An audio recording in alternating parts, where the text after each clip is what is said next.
Oi, gente.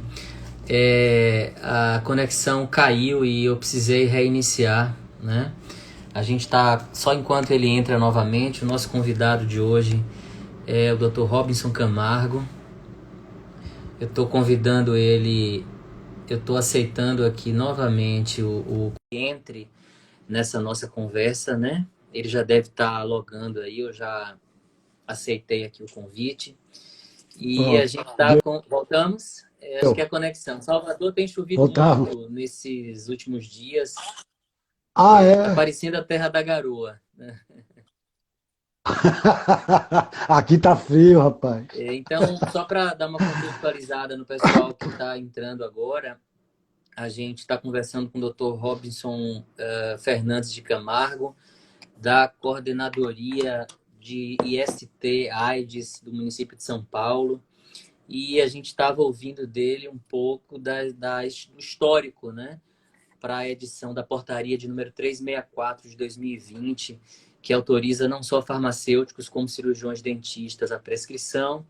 Ele já tinha nos feito um relato, né, do porquê o farmacêutico e estava tratando, inclusive, de questões relacionadas ao bom desempenho dessa categoria com relação à prescrição desses medicamentos que fazem parte de terapia pré e pós-exposição ao vírus HIV. Então, doutor Robinson, vamos lá, vamos retomar. Eu acho que a gente precisa ouvir o restante dessa história, que é Vamos. bastante interessante. Então, pois bem, nós ficamos bastante surpresos com a participação dos farmacêuticos na aceitação da rede toda, inclusive a rede que a gente não tinha conversado, que ela acaba, que são aquelas 30 unidades de hormonização, que não fazem parte da nossa rede de AIDS. Todos os farmacêuticos dessas unidades querem também prescrever e participaram dos treinamentos que nós fizemos. Nós fizemos vários treinamentos através de internet e tal, para prescrição de PrEP e PEP. E os farmacêuticos das outras unidades já entraram também querendo participar. Isso para nós é muito gratificante, né? E é gratificante também mostrar o trabalho dessas pessoas que já vêm fazendo coisas bastante importantes dentro dos serviços de AIDS, né? Que a gente não Ótimo, trabalha ótimo. sozinho. É sempre interessante, né? Eu vi um relato como esses, e para nós farmacêuticos, que inclusive temos autorização legal para prescrição dos medicamentos considerados isentos, eu acho que ver uma realidade como essa, na verdade, é ver um avanço e também um reconhecimento, não só da força de trabalho, mas como da competência associada a um programa tão importante como é o caso da prevenção de infecção, né? A gente sabe que as duas terapias, tanto pré quanto pós-exposição, elas inclusive são conteúdo de protocolos do Ministério da Saúde por Sim, integrarem o componente especializado da assistência farmacêutica, né? Esses documentos são de sim. 2017, mas me parece que quando uma cidade como São Paulo toma uma decisão como essa de editar um documento dessa natureza, na verdade, é uma força impressa a uma questão que talvez traga um resultado muito interessante, né? E pelo que você detalha até então, esse resultado veio muito antes do que vocês esperavam com relação à participação do farmacêutico. E como é a relação com o paciente nesse processo? É bem aceita? Vocês percebem que isso tem capilarizado e pulverizado mais a questão do acesso ao medicamento? Tem aumentado, tem melhorado ou ainda é algo que está em processo de desenvolvimento? Olha, as portarias, as duas portarias, tanto para enfermeiros quanto para farmacêutica, ela tem, acho que de uma para outra, acredito que 3 meses ou 4 meses de uma para outra, não é muito longe disso. A gente já viu, mesmo na época da pandemia, né, quer dizer, na época da pandemia não, estamos na pandemia, Nós nem acabamos, né? mesmo durante a pandemia lá, não, a gente está começando, né? Então, ali em abril, quando essas outras categorias entraram, que foram os enfermeiros e agora os farmacêuticos, a gente teve um aumento de prescrição por não médicos de mais de 1.200 prescrições de PrEP por não médicos. Então, assim, a gente consegue capilarizar, a gente consegue.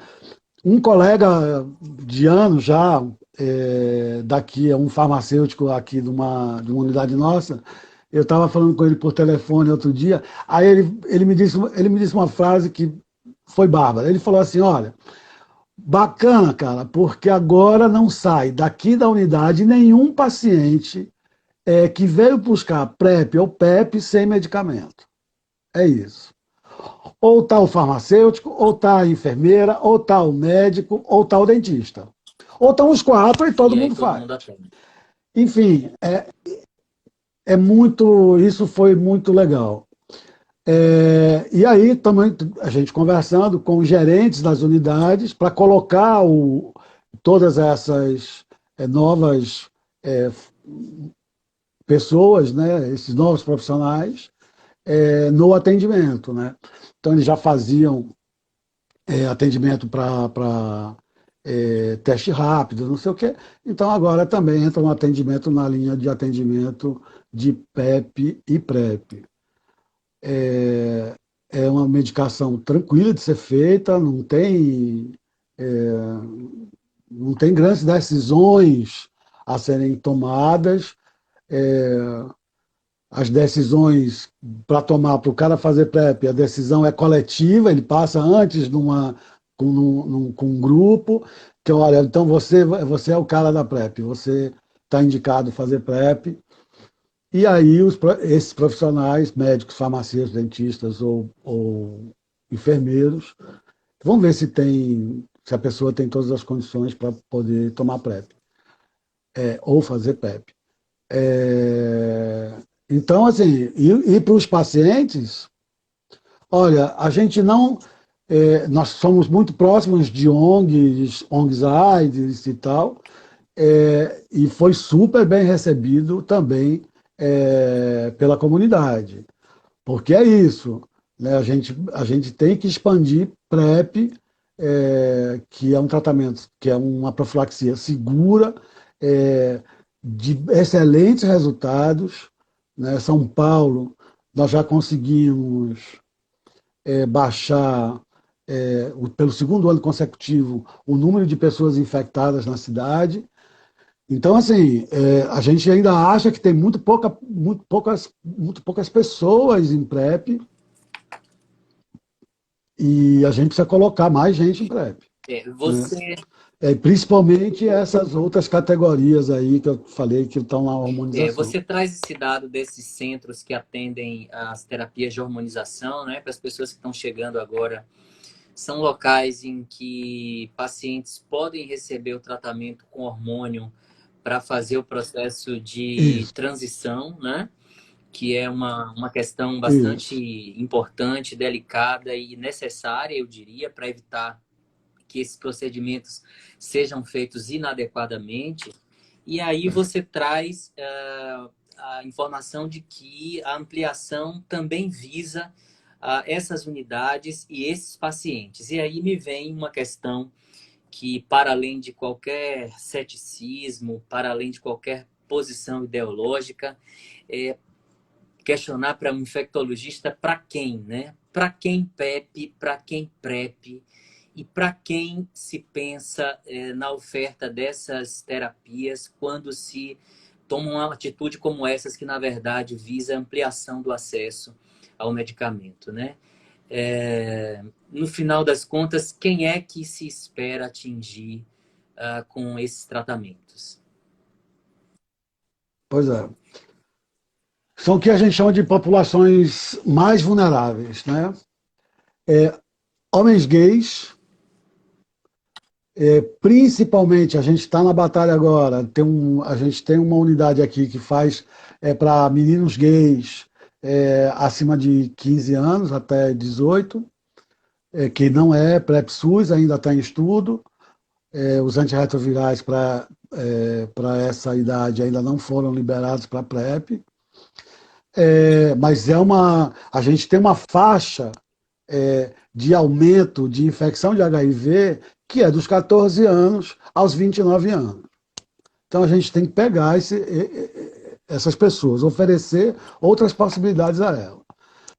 Então, homens gays ou homens que fazem sexo com homens, mulheres trans e travestis, depois eu vou mostrar uns números aqui de mulheres trans e travestis, que é uma comunidade que a gente precisa estar de olho, casais sorodiscordantes, né, principalmente aqueles que querem engravidar, enfim, né, porque tem uma outra, no casal sorodiscordante, a gente tem, e igual aí, né, indetectável é igual a intransmissível.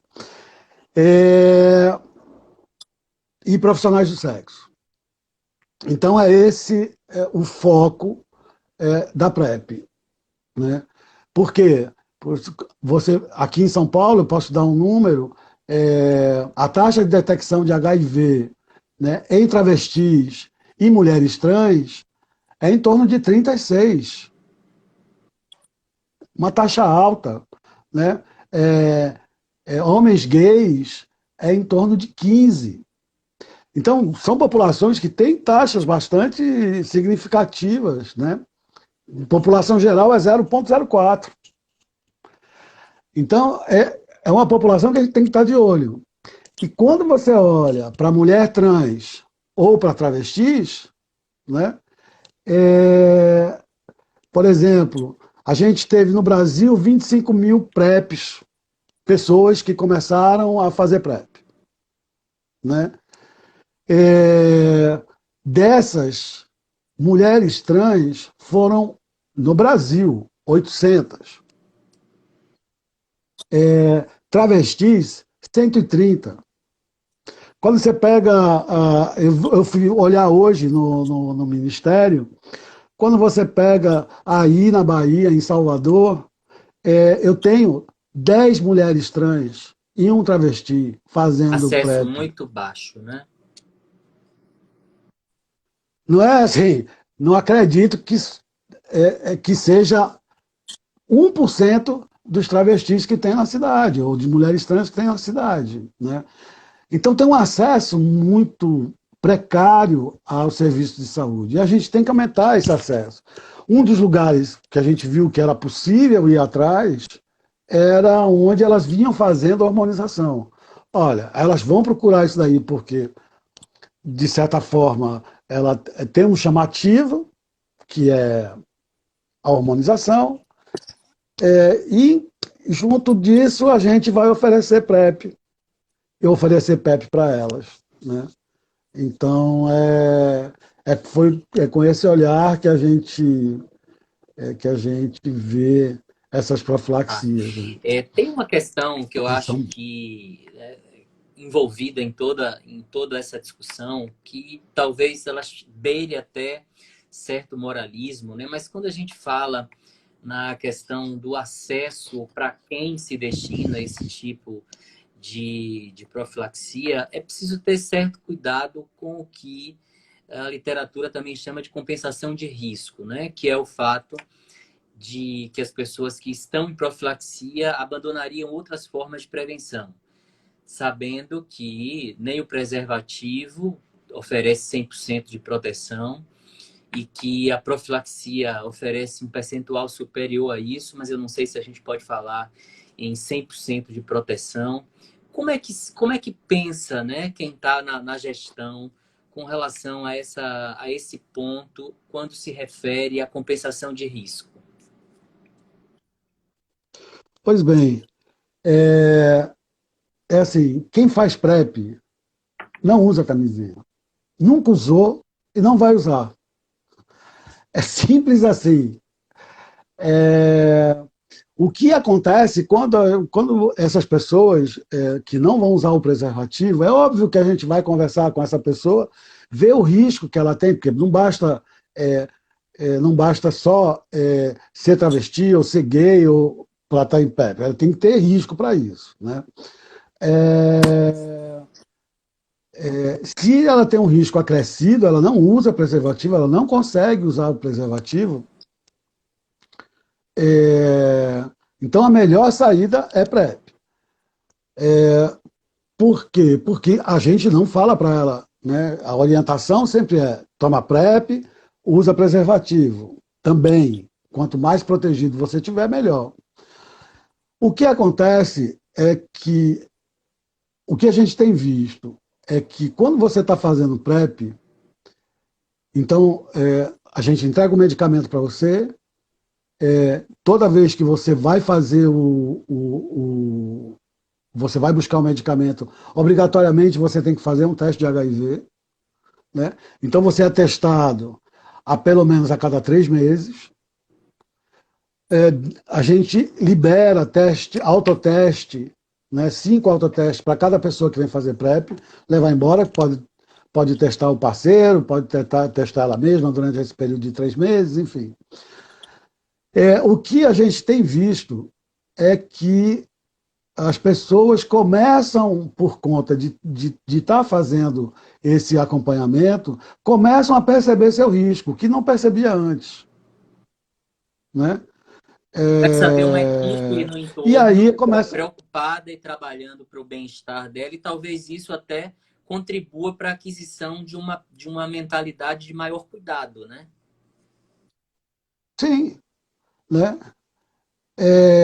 Então, eu acho que a questão da PrEP é importante por conta disso.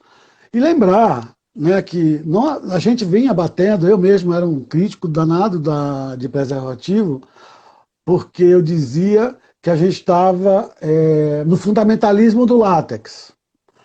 Não, tudo que a gente falava se passava pelo látex, pelo preservativo.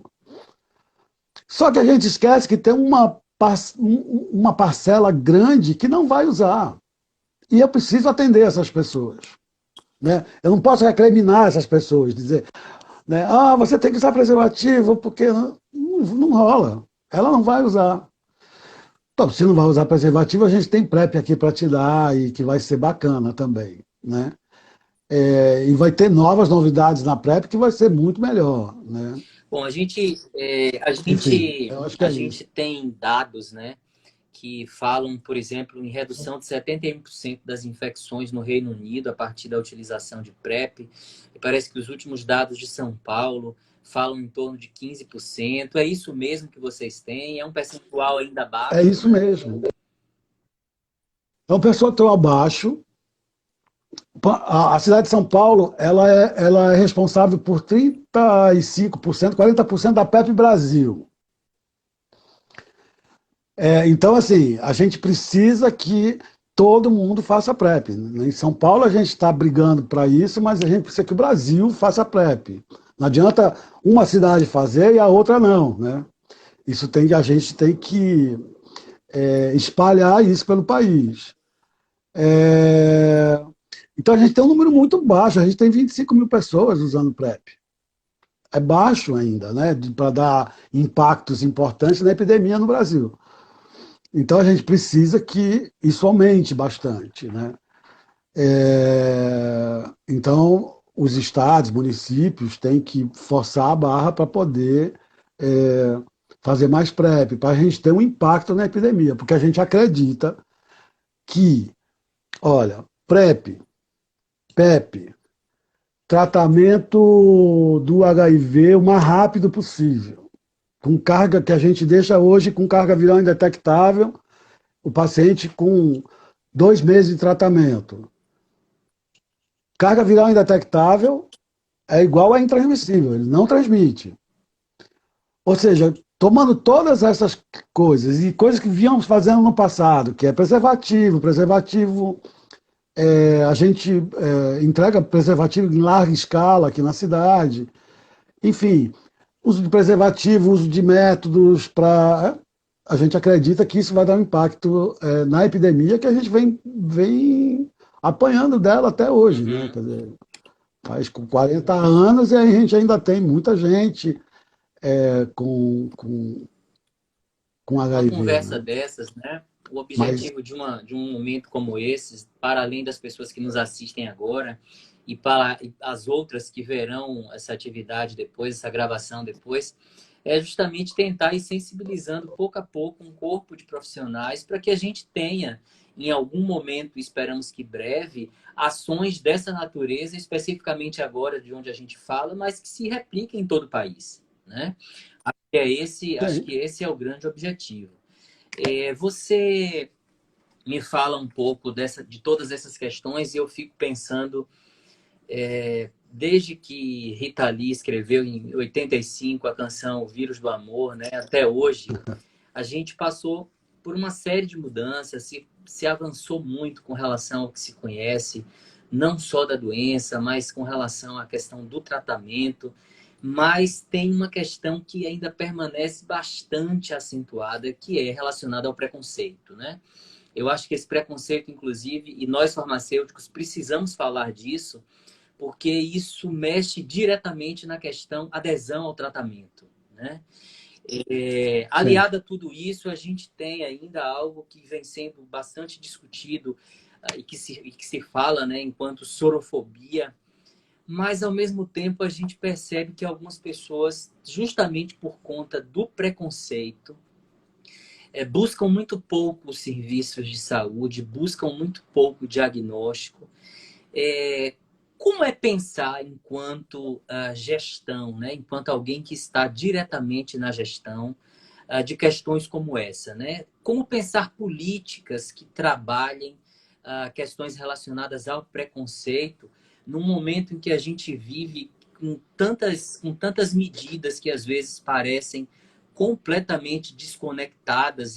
Há pouco eu estava visualizando uma informação de que o Ministério da Saúde, por exemplo, excluiu todas as redes sociais em que se falava especificamente do tema HIV/AIDS, né? E tudo isso passou a ficar concentrado num perfil único com um outro nome, né? Então, como é pensar em gestão? Como é pensar em medidas que tentem resolver um pouco todo esse problema de saúde decorrente da questão preconceito? É possível ou isso é algo que quem está na gestão não tem que pensar? Não, não. Isso é algo que a gestão tem que pensar, né? Porque a gente tem preconceito institucionalizado, né? As pessoas, dificilmente você vai ver lá uma travesti ou uma mulher trans entrando numa unidade de saúde, unidade básica de saúde, a porta de entrada do SUS, com tranquilidade. Você não vai ver, com muita dificuldade, um homem trans entrando num serviço de saúde procurando um ginecologista, né? E ele também não está preparado para atender esse homem trans. Enfim, mas são questões que a gente tem que discutir dentro das unidades. Não só dentro das unidades, mas dentro da Secretaria de Saúde, né? Porque essa discussão era feita dentro das unidades de AIDS é, pelo óbvio, né? Porque nós atendemos essa população, então fica uma conversa um tanto quanto mais fácil de ser feita, mas no restante do sistema de saúde ela quase não existe, não existia, né? E a gente foi provocando essa discussão dentro do sistema. Né? Então, hoje, se discute isso, desde preconceito racial. Por exemplo, nós temos um trabalho com os terreiros de candomblé, tem um programa nosso, a gente tem vários programas, por exemplo, trabalho com prostituta, quem fala com prostituta é prostituta, quem fala com gay é gay, enfim, educação por pares, né? E também temos um trabalho com o pessoal do Candomblé, por exemplo, né? Porque a gente tinha na periferia daqui da cidade problemas de não atender as pessoas que eram do Candomblé, que iam lá paramentadas, enfim. Quer dizer, tudo isso a gente tem que discutir, porque são preconceitos que afastam as pessoas de tratamento, né? Afastam as pessoas de procurar É, ajuda, né? Então, o preconceito tem, ele não é pouco, mas a gente tem que discutir, tem que botar o dedo e falar, olha, a gente precisa ver isso, e né? até que nós todos nos vejamos como iguais, né, é preciso que se adotem de fato medidas de quem pode se aproximar mais da população, de populações específicas, né? Eu não chamaria de minorias, que eu acho que esse conceito de minorias é algo extremamente questionável, mas é preciso entender quem são pessoas que têm mais fácil acesso e talvez essa de fato seja uma estratégia muito interessante para que se atinja esse público.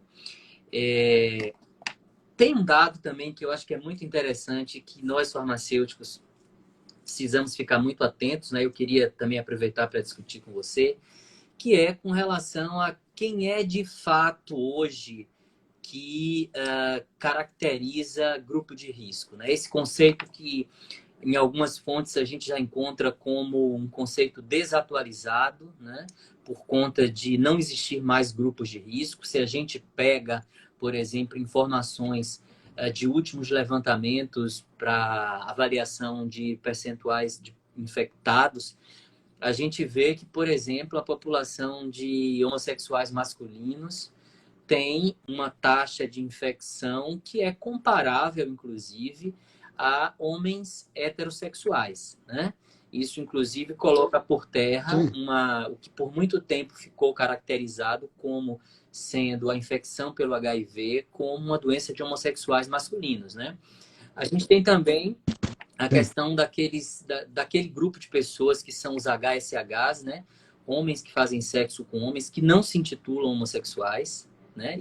Essa é uma questão que, inclusive, fala muito de aspectos culturais, em que a gente também vai observar que qualquer tentativa de se falar em grupos de risco, ela fica descabida, ela é sem noção, né?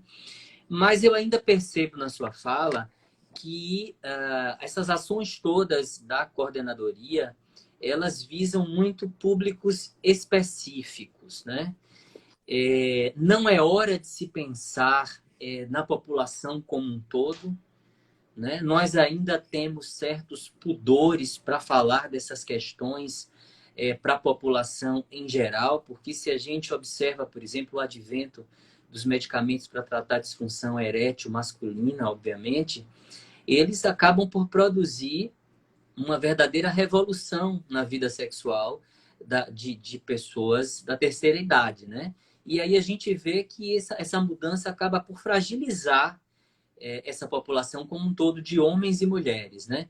A secretaria pensa em ações como essas, essas profilaxias, tanto pré quanto pós-exposição, elas, em alguma medida, também há articulações para que elas sejam acessadas por essa população? Pois é, vamos lá.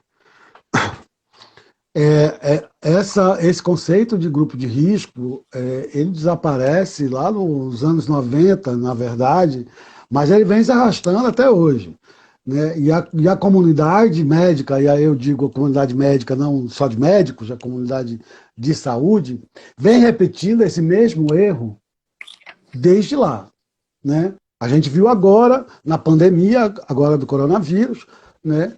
Voltou-se a se falar de grupo de risco. Ou seja, pessoas com mais de 60 anos ou com comorbidades são grupo de risco. Aí eu tenho um bando de gente que não se acha do grupo de risco e se coloca em risco. Então é um conceito que a gente já mostrou lá atrás, que a gente já provou lá atrás, né? Não mostrou, nós provamos lá atrás, porque fomos nós que começamos a falar esse negócio, que estávamos completamente enganados e errados, né? O que a gente diz hoje é de vulnerabilidade, né? Você tem mais ou menos vulnerabilidade para uma determinada patologia. E no caso de HIV, por exemplo, ou doença sexualmente transmissível, a sua vulnerabilidade é, é, não tem nada a ver com sua prática sexual. Se uma pessoa é homossexual, casado, monogâmico, qual é o risco? Nenhum, né? Nenhum. Então, essa pessoa não precisa ir para PEP, não precisa ir para PEP, não precisa de nada disso. Um homossexual que não é casado, não tem namorados e tal, mas todas as suas relações sexuais usa preservativo. Então, a vulnerabilidade dessa pessoa é baixa. A vulnerabilidade de uma travesti, por exemplo, uma discussão de caso que nós tivemos a semana passada, em que foi apresentado o caso de uma pessoa que era uma travesti, mas que tinha vulnerabilidade muito baixa. Né? E todo mundo tacou PrEP nessa travesti por ela ser travesti. A gente discute casos todas as semanas de indicação de PrEP, enfim, com farmacêuticos, dentistas, médicos e enfermeiros. Né? Toda quarta-feira, uma quarta de manhã, outra quarta de tarde, a gente discute casos. Pois bem, e era uma travesti, e todo mundo indicou a PrEP para essa pessoa porque era uma travesti. Mas quando você olhava a prática dela e tal, ela era uma travesti homossexual. Então só transava com mulheres. Usava preservativo nas relações. Qual era o risco? Por que dar PrEP para uma pessoa dessa? O risco dela é um risco baixíssimo, que não precisa É a de nossa PrEP. mania de Né? medicalizar Ela tudo, né? pode tudo sem olhar quem, né? Ou, assim, tu é travesti, tu tem que tomar PrEP, tu é gay, tu tem que tomar PrEP, tu não é assim, né? Então, acho que essa coisa da vulnerabilidade é que tem que passar por isso. As pessoas de terceira idade também vão entrar no mesmo rol, né? Se eu tenho um cara de terceira idade que usa preservativo ou tem relações sexuais mais seguras, não tem por que oferecer isso para ele. Agora, se é uma pessoa que tem uma maior frequência, não usa preservativos e não sei o quê, já vai ser mais um candidato a usar a PrEP. A gente, Apesar desse grupo não estar. Quer dizer, o fato de não estar naquele hall que eu falei não significa que quem não está naquele hall não uhum. possa. Pode. Depende da sua Entra vulnerabilidade. aí, Né? Você vê que naquele hall a gente entra numa questão bem. não tem Sim, sim, heterossexual. sim. Uma questão bem importante que me faz lembrar um ponto que fala assim: prevenção é padrão ou adequação? Né? Porque se você resolve que todas as pessoas devem usar preservativo, você tenta padronizar e os hábitos sexuais são Tudo. diferenciados. Né? Está É, provado aí que muita gente não vai é, utilizar. Sobretudo a população que não conhece o período de advento do HIV, né? As pessoas muito jovens, ou aquelas pessoas que hoje fazem parte do grupo da terceira idade, que simplesmente não tem o hábito da utilização. Né? E não tendo o hábito da utilização, acabam por ser extremamente vulneráveis. E aí a gente precisa cada vez mais pensar em questões como essas de adequação. Esse paciente precisa ser pois visto é. por uma equipe multi, né? Tem algumas pessoas fazendo algumas colocações aí relacionadas à utilização do preservativo. E essa equipe precisa cada vez mais se colocar ao lado dessas pessoas para tentar, pelo menos, aumentar as estratégias de cuidado para evitar essa contaminação, né? Bom, para além de tudo isso, acho que a gente precisa falar um pouco da questão acesso hoje, né? Apesar de existirem documentos que orientam, prescrição autorizada para outros profissionais não médicos. Está disponível de fato? Como é que está a realidade de vocês? O medicamento em si está disponível? Então, o medicamento está disponível em todas as nossas unidades de CTAs e SAIs, são 26, e disponível agora nas outras 30 unidades que estão entrando, que são aquelas unidades de hormonização, na cidade em torno de 40, e a gente quer abarcar as 40. E a gente tem colocado todas essas unidades básicas que entraram, elas são unidades dispensadoras de medicamentos, elas são chamadas UDMs, o medicamento vai vir direto para elas, elas vão pedir, sai direto do almoxarifado para elas. Ou seja, então o medicamento está disponível para todo mundo. A gente não tem problema com isso. O Ministério também garante isso. Vamos pensar numa... Eu só esqueci de falar uma coisa. Eu só esqueci de falar uma coisa do Ministério, que antes da gente fazer a portaria, nós conversamos com o Ministério, com o Departamento de HIV, dissemos para eles, olha, vocês podem colocar o nome, liberam o nome de farmacêuticos e dentistas para prescrição, né? E foi super bem recebido pelo Ministério. Acho que 15 dias depois, a gente ficou com o decreto na mão, com a portaria na mão, já pronta, esperando sair no Ciclone, porque se São Paulo faz, mas não sai no Ciclone, não libera, né? E a gente ficou esperando. Aí o Ministério ligou para a gente e falou, hoje está liberado no Ciclone. E a gente abriu, estava lá uma aba, farmacêuticos. Aí a gente falou, agora que nós vamos. E publicamos a portaria. Mas o Ministério teve uma participação bastante importante, então, teve a né, nessa parceria do história. Ministério. Essa era a minha grande dúvida. Teve, né? Teve parceria do Ministério, Essa era a sim. minha grande... O Ministério abarcou a ideia, e eles liberaram no Ciclone, e a gente falou, bom, agora a gente tem o aval do Ministério, vamos embora. Vamos lá.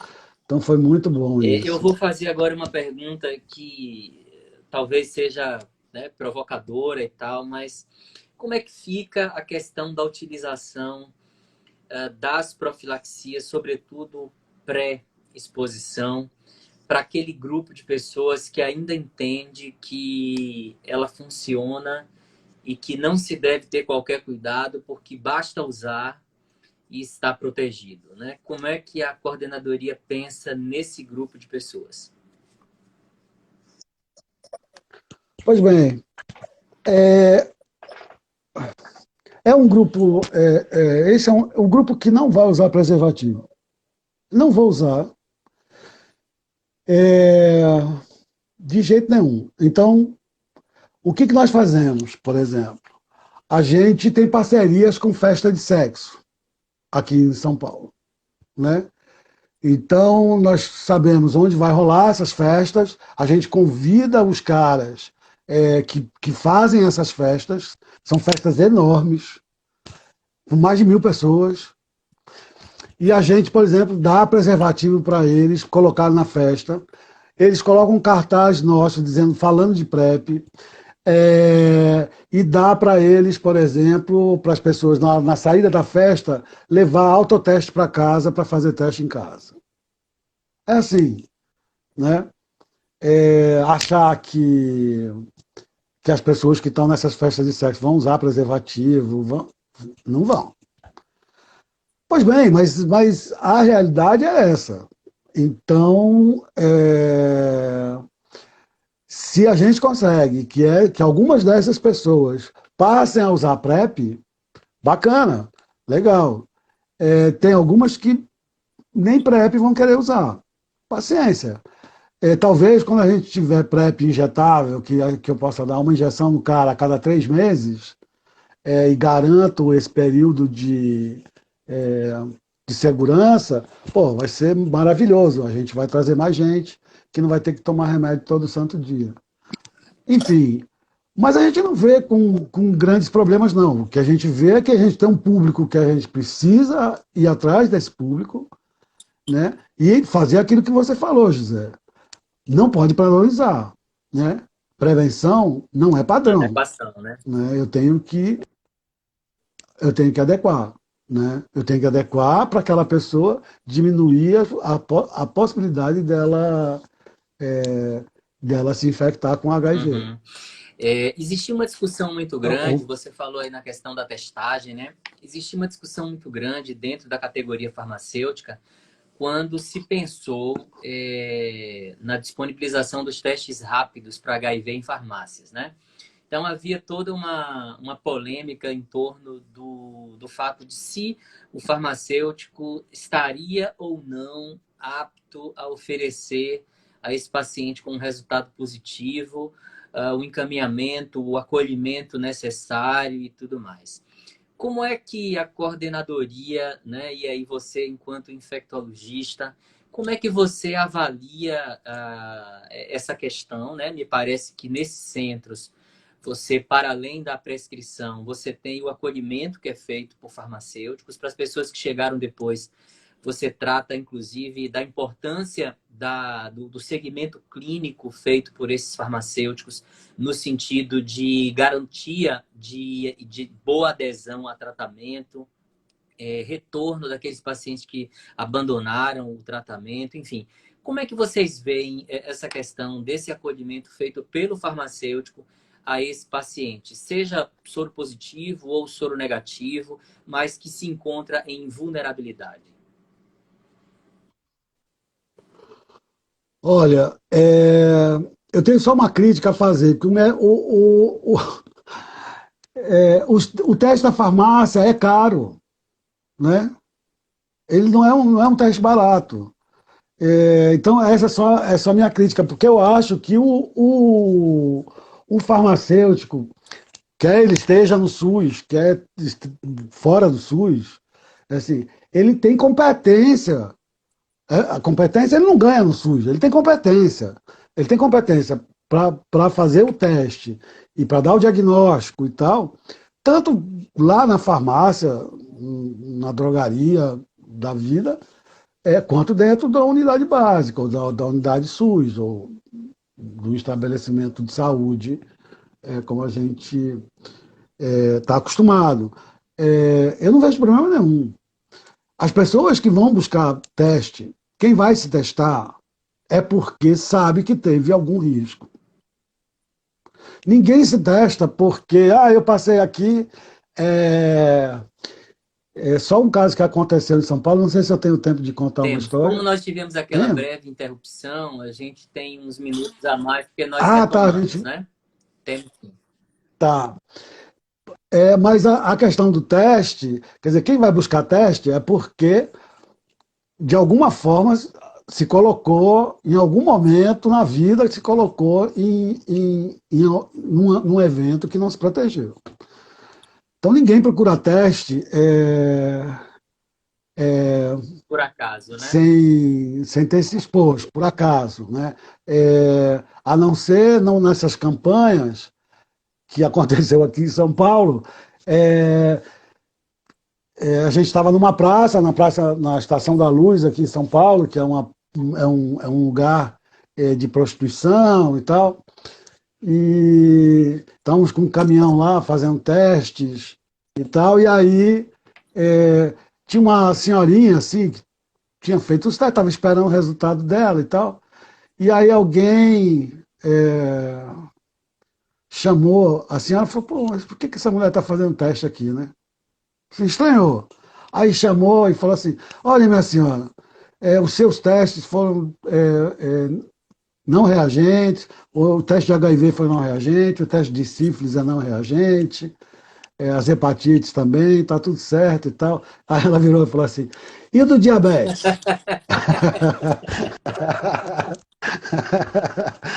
Pois bem, a não ser nesses casos em que a pessoa entrou, sabe Deus por quê? Mas quem vai buscar teste sabe que o risco que tem. E não vejo nenhum problema, nenhum mesmo, das pessoas procurarem a farmácia para se testarem na farmácia. Eu acho que o farmacêutico que está lá, ele tem competência tanto para fazer o teste, obviamente, óbvio, né, mais do que eu, é, tem competência para fazer o teste e tem competência também para dar o diagnóstico e os encaminhamentos que forem necessários se o teste Eu for acho que do ponto de positivo. vista de segmento e desmistificação de alguns comportamentos e práticas profissionais, né, é importante ouvir uma fala como a sua nesse momento, porque a gente está falando de ampliação, né? A gente está falando de um Sim. profissional que pode e passa a assumir algumas funções com um objetivo único, que é o bem-estar da população, né? Bom, eu tenho alguns questionamentos ainda que eu queria lhe fazer, que é com relação ao monitoramento dos efeitos, né, da utilização dessas profilaxias. Esse paciente ele retorna com que frequência a essa unidade de saúde e o farmacêutico está atento a essas questões? Tá, tá. É assim, o protocolo é o seguinte, o paciente chega para PrEP, se ele tem indicação de PrEP, a gente colhe, o exame tem que ser feito na hora, é o do HIV. Teste rápido para HIV é obrigatório, né? Os outros exames, que é função renal, função hepática e exame de urina, e sorologias que você vai pedir para hepatites e tal, esses ele pode aguardar. Mas o de HIV ele tem que ser feito de imediato, para ele poder ter acesso ao medicamento. Pois bem, ele faz, então ele chega, ele pega o remédio dele, colhe o exame naquele dia, e aí se tem algum problema no exame do sujeito, né, lembrando que a faixa etária é uma faixa etária de jovens, a grande maioria é jovem, que não tem comorbidade nenhuma, enfim. E aí, se tiver algum problema, vai ser chamado para discutir esse problema com ele. Se tiver tudo bem, ele volta dali a 30 dias, novo exame de HIV, libera-se para 90 dias. Em São Paulo nós estamos liberando para 120 por conta da epidemia. Da segunda vez, né? A gente libera para 4 meses e pede novos Uhum. exames para ele. Então ele vai ficar fazendo exames de urina ureia, creatinina e as TGP a cada 3 a 4 meses, toda vez Para que ele vier na monitoramento, unidade, né? né? Então, para monitoramento.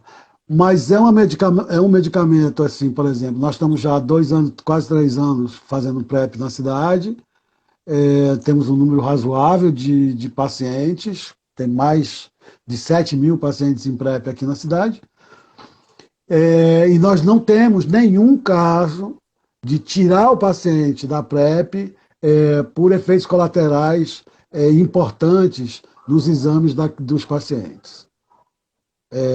Enfim, então é um medicamento extremamente seguro e, e com baixa Isso é toxicidade, né? importante, né?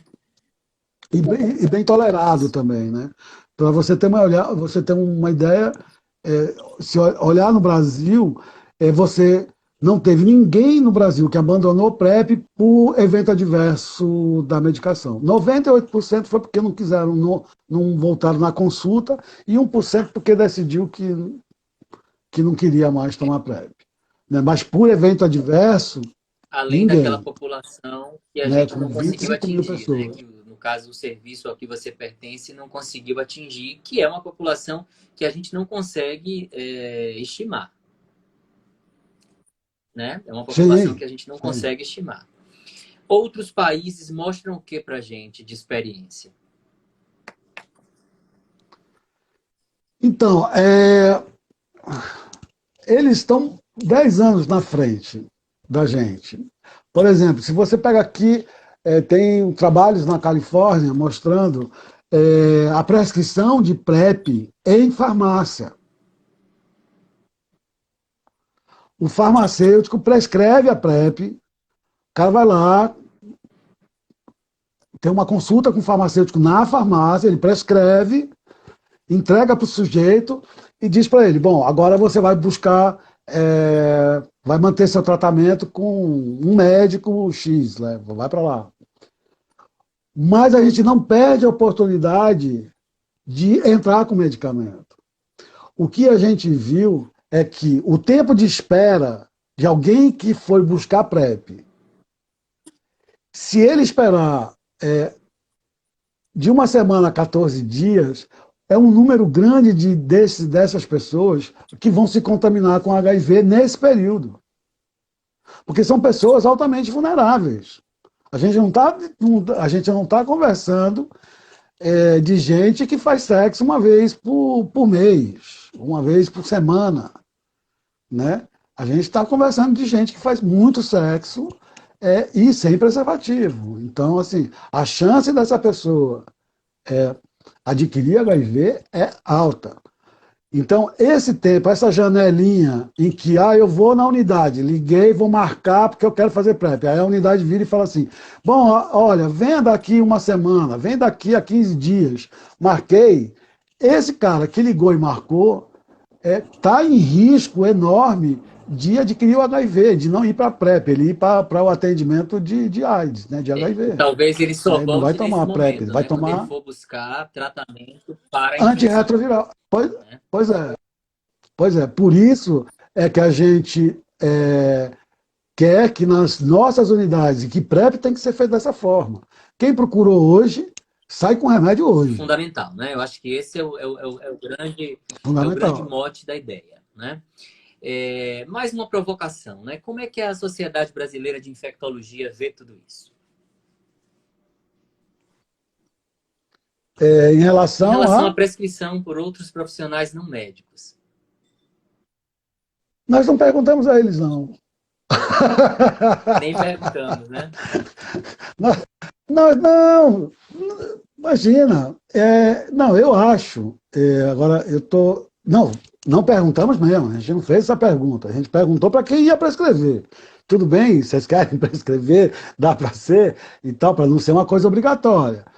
Mas para os meus pares, a gente não perguntou, porque eu acho que isso é uma questão de saúde pública. Daí eu acho que é importante o SUS, esse trabalho do SUS de mostrar caminhos. Existe um protocolo que é único no Brasil. Todo mundo só vai fazer, só vai usar essas duas drogas, só vão mudar dessa forma e não sei o quê. O protocolo de PrEP, de PEP, em que a gente vai usar 3 drogas, também, assim, não há mudança. O que você tem que julgar não é assim, eu dou esse remédio, eu não estou fazendo um diagnóstico, eu estou fazendo profilaxia. Eu só preciso saber se essa pessoa é indicação de PrEP ou PEP e dar o remédio para ela. O remédio é universal. Então, é, a gente não está discutindo se está fazendo diagnóstico, se vai não sei o quê, nada disso. Né?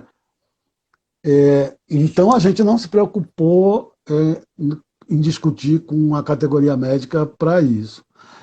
O que a gente sente é que a maioria dos meus colegas, vê com bons olhos.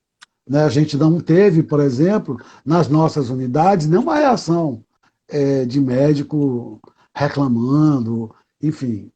Mas a gente não Isso é perguntou, não. importante porque você tem não só a facilitação de um trabalho, como você também tem subjetivamente o acolhimento, né? Dos prescritores Sim, não médicos que integram essas equipes e que, na verdade, querem apenas trabalhar, né? Afinal de contas, se a gente for olhar do ponto de vista prático, isso é importante, isso é fundamental para o paciente, para o farmacêutico também, mas ele, em termos de remuneração, ele continua sendo remunerado da mesma forma. Continua a mesma coisa. É isso. Eu dei mais trabalho, né?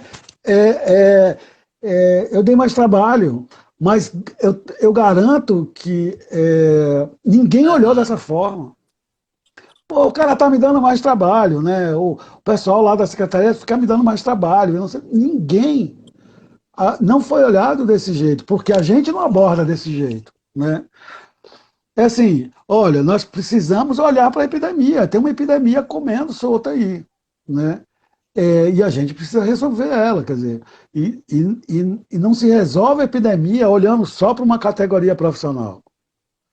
Todo mundo tem que participar, todo mundo tem voz ativa, todo mundo é importante. Eu acho que é só uma questão de, de saber trabalhar em equipe, saber trabalhar em Isso é conjunto, né? fundamental, né? Então não foi visto como uma coisa a mais, né? Talvez se fosse uma coisa de cima para baixo, eu acho que aí, olha, eles estão botando a gente trabalhar por que não contrata mais médico? Talvez Na verdade, a coisa fosse aham, andar na por aí, verdade, eu né? acho que uma atitude como essas traz o farmacêutico para um lugar que eu diria que é bastante interessante, que é próximo ao paciente, né? Tira ele de funções meramente burocráticas e coloca ele no centro de onde as coisas estão acontecendo, que é com o paciente, né? Pois é. É, tem algumas questões aí, né, que a gente pode encaminhar. Eu acho que a gente já precisa encaminhar para finalização por conta do horário. Existe um material muito rico e vasto no site da Secretaria Municipal de Saúde, né? O Ministério da Saúde tem muita coisa também a respeito dessa questão. Os protocolos de tratamento, né? Editados pela Conitec, Ministério da Saúde, também trazem essas informações com uma riqueza de detalhes muito grande. Acho que São Paulo, como centro de onde muitas coisas acontecem, onde muitas cabeças pensantes decidem e começam a fazer história por alguns caminhos que a gente ainda precisa trilhar. Mais uma vez, de parabéns. Eu já encaminhando para a finalização, quero parabenizar não só pela atitude, mas pela forma como a Secretaria Municipal de Saúde, nesse quesito específico, tem encaminhado essas questões. Eu acho que, dessa forma, o que a gente precisa é fazer com que esse exemplo reverbere para o restante do país e outras realidades também passem a adotar essas questões, essas medidas, para que a gente tenha cada vez menos que tratar pessoas pela infecção, para que a gente consiga, inclusive, nessa trajetória de aumentar o cuidado para com ela, fazer com que ela também aumente o cuidado para consigo, né? Então, primeiro eu quero começar agradecendo a Dr. Robson Camargo, né, pela disponibilidade. Nós estamos conversando já há alguns dias na estruturação dessa atividade. Agradecer à Secretaria Municipal de Saúde do município de São Paulo, né, pela concessão da possibilidade dessa conversa. Ela fica salva no perfil do Instagram do Conselho. Isso, na verdade, eu acho que é o mais interessante, porque possibilita o acesso a outras pessoas que nesse exato momento estão em outras atividades. E a gente quer isso, a gente quer mostrar que o farmacêutico envolvido em ações de saúde cada vez mais pode contribuir para a melhoria da qualidade da saúde coletiva, né? Eu acho que é por essa via, inclusive, que nós, enquanto órgão de classe, fazemos esses eventos e essas atividades para disseminar essas informações e para mostrar que não só aptos, mas muitos estão disponíveis para colaborar nesse quesito. E aí, depois de lhe agradecer, quero agradecer ao Conselho Regional de Farmácia, né, pela possibilidade da realização dessa atividade, a nossa assessoria de imprensa, né, a nossa assessoria que trata de questões regulatórias. Tem algumas pessoas aqui presentes nos assistindo. A gente tem a vice-diretora também, a vice-presidente também aqui online nos assistindo. Agradecer por essa possibilidade e lhe passar a palavra para que você também possa fazer suas considerações. Bom, José, primeiro eu queria agradecer ao Conselho Regional de Farmácia da Bahia, que foi, para nós, foi uma honra estar aqui, eu representando a Secretaria e a Coordenadoria de STAs da cidade de São Paulo. Agradecer a todos os farmacêuticos aí da Bahia que tiveram com a gente. Comecem a discutir isso nas suas unidades, quem tiver no SUS. Começam a discutir isso aí em Salvador, de melhorar as PrEPs aí, que que a gente precisa cuidar melhor dessas pessoas que estão com alta vulnerabilidade.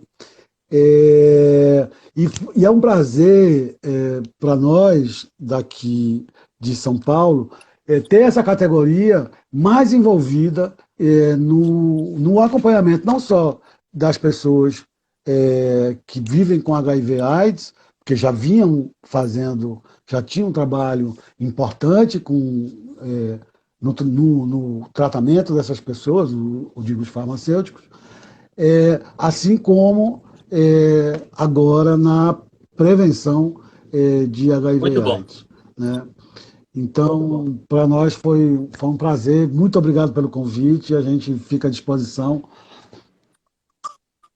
para outras Muito conversas. obrigado. Nós vamos cair, então antes que a Obrigado a gente fique você. no ar, vamos finalizar. Obrigado a todos e boa noite. Obrigado. Boa noite.